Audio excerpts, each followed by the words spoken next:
I'm a white male, age 18 to 49.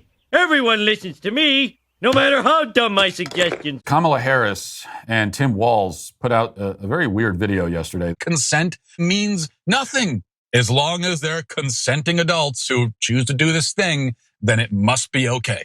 I guess the point was to show us that, oh, they're real people, just like you and me. I violate my kids all the time in the sense that I force them to do things they don't want to do. But here's the video that Tim Walsh posted to his social media accounts. Let's watch.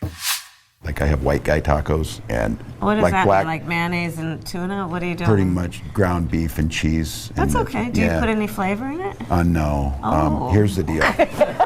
No, they said to be careful and let her know this, that black pepper is the top of the spice level in Minnesota, you know. I'm the first vice president, I believe, who has ever grown chili peppers. I'm trying to expand my food knowledge. You know, we've got some cantaloupes. You'll be fine. Yeah.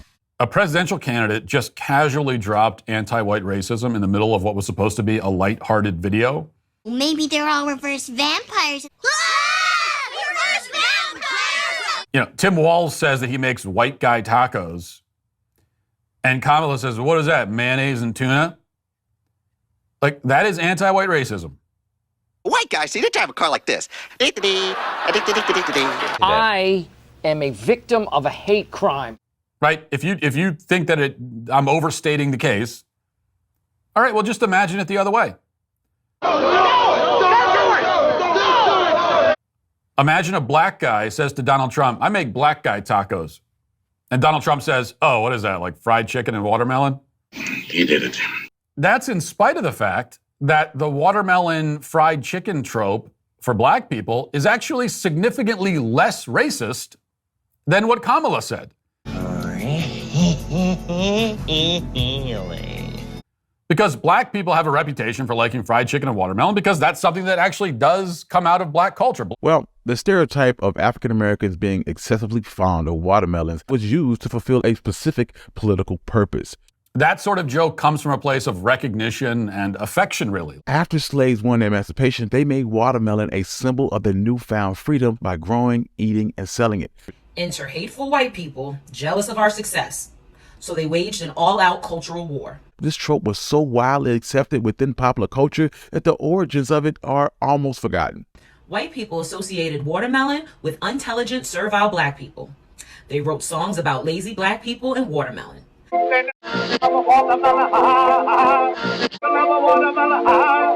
Like it's not offensive. There's nothing offensive. That sort of joke comes from a place of recognition and affection, really. Like it's not offensive. There's nothing offensive. It comes from a place of recognition and affection, really. Like it's not offensive. There's nothing offensive. It's not offensive. There's nothing offensive. Fried chicken's great. Who doesn't like fried chicken?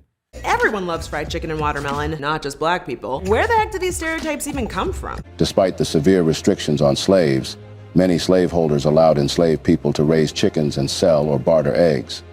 Enslaved women who were allowed to sell their own cooked food often sold fried chicken. From the late 1800s onward, fried chicken was used to portray black people as savages. White performers in blackface would portray African Americans as lazy, uneducated, and gluttonous. Fried chicken became the go-to way to make black people look like animals. These shows often included scenes where black characters were depicted as obsessed with fried chicken.